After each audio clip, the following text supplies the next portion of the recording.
Hundreds of Yazidi women have reportedly been captured by the terror group ISIS in Iraq.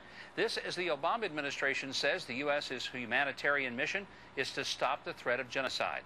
My next guest was born in Somalia and subjected to the harsh realities of radical Islam. She's now an American, where she's free to speak out against the treatment of women in some Islamic societies. You'll recall this spring when Brandeis University had invited her to receive an honorary degree, then rescinded under pressure from critics who called her an Islamophobe.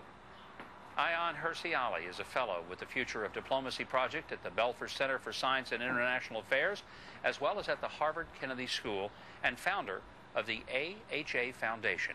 And she joins me now. Ayaan, I want to thank you so much for being here. You have been a heroic and clear voice of reality when it comes to the world of Islam. And a lot of Americans see groups like ISIS, they see Hamas, and the view that people have of Islam is not a very positive one because of this. How does that differ from the Islam that you grew up with as a girl in Somalia? The Islam I grew up with in Somalia, I would say, is the Islam of the masses. And if I take one individual to represent the masses of peace-loving Muslims, it would be my grandmother. I grew up with my grandmother. She wore amulets. She prayed. She was pious. But she minded her own business. In my grandmother's Islam, there was no jihad. There was no Sharia. There was a lot to comment on her beliefs. But what we are seeing now is very different from that.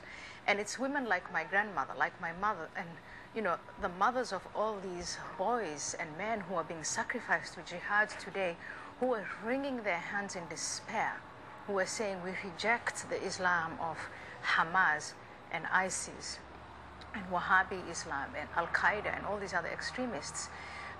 But unfortunately, that Islam of my grandmother is not organized. It has not produced a counter-narrative. It is saying at this point, they're just the victims. They're passive. They have nothing to say in return. It would be helpful if more people would speak out like you do. But unfortunately, we don't hear a lot of voices from the world of Islam that say the radicals are wrong and they're not representing us. Why not? Well, we hear two types of voices. We hear one group who say, this is not me, it's not my Islam, and therefore it's not Islam. So we look at the atrocities committed by Boko Haram, by ISIS, who now call themselves IS, by Hamas, all of these groups, and we say it has nothing to do with us. But denial is not a counter-narrative. Denial is not policy. Denial is not strategy. It's not even tactics. It's nothing. It's just to say, no, this is not us. The other group, who have been our allies and friends for a long time, are countries like Saudi Arabia, like Qatar. Mm-hmm. And we have these nations who have produced radical Islam in the way that it's being taken to its logical consequence by groups like Hamas and ISIS and Boko Haram.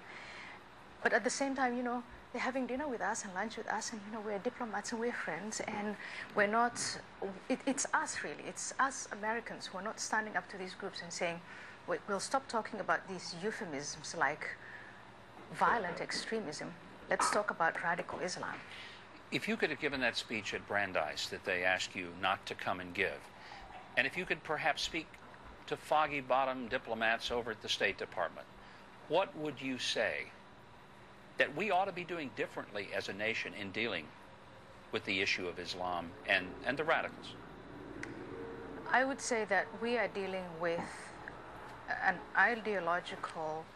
we are engaged in an ideological war that we do not want to fight. So today, please help out the Yazidis, the Christians. Please, let's do what is right to do. That is an emergency. On a second level, please, let's get together. And instead of addressing all these various brands of radical Islam, today it's Boko Haram, tomorrow it's ISIS, then it's this brand or that brand. I mean, you could have a combination of all these brands, but ultimately what it winds up, what it really boils down to, is there is a movement that conflates politics with religion, and then declares jihad or holy war on everybody who doesn't believe in the way they do. And their victims, first and foremost, are Muslims, men and women. and then Christians, and then Jews, and the rest of us, if we don't believe in the way they do, from their perspective, we need to die. Theirs is a creed of death. And I think that's what's so frightening, because this is not just a threat to Christians or to Jews, it's a threat to every person on the earth who does not accept their radical version of it. And that's what's so very frightening. But when we come back, you're going to hear Ms. Hirsi Ali's perspective on the Israeli-Hamas conflict and a surprising view about who might ought to get a Nobel Peace Prize. We'll ask her about that when we return. In your support for Israel in this horrible conflict that they've been involved in the last several weeks, that seems to be quite unusual. I don't hear many people who are Muslim who are speaking out on behalf of Israel. Why? I support Israel primarily because it is not only a democratic and free government in that region where there is a lack of that, but Israel is based on a creed of life before death. And they are facing enemies that want to annihilate not only Israel, but eliminate all Jews. And the enemies of Israel believe in a creed of death. For them, life is transitional. And so the life of their own children, the life of their own mothers, the life of their own wives and fellow civilians, it doesn't matter that much, because they're looking forward to death so that after death something wonderful is going to happen. And people don't see this basic difference. And it's so important to see this. If you don't see that, then you don't understand the conflict. I vote for life, so I vote for Israel. You know, it's so remarkable and refreshing to hear you say that. But it's got to also put you in a dangerous place. Do you ever fear for your life that there would be some recrimination against you because of being a Muslim woman speaking out so clearly? I am speaking out because I appreciate life. They want to take my life, and they wanted that for the past 12 or more years.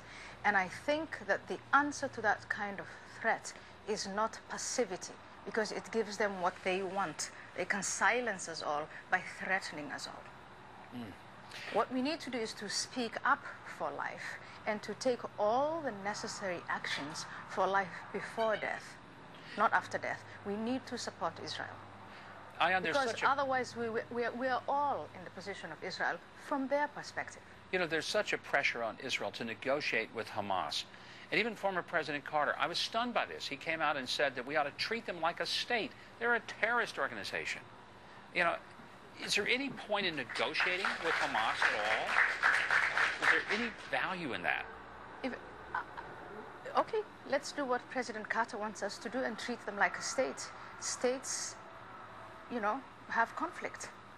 How do you resolve conflict with states? You negotiate peace. So you believe there's a common ground.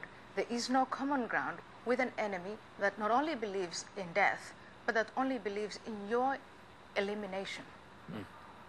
Then you have a second option, which is we could have some kind of coexistence, what Israel has been calling quiet for a long time.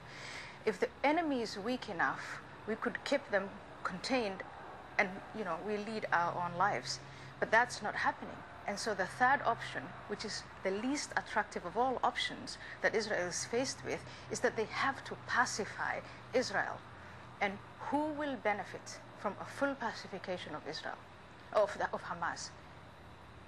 It is people who live in Gaza, the women and children who are now being used as human shields. Women and men, children are driven into hospitals, into schools, into places, and from that, rockets are launched. You suggested that there is a person deserving of a Nobel Peace Prize, kind of a surprise. Who's that person? I said Prime Minister Benjamin Netanyahu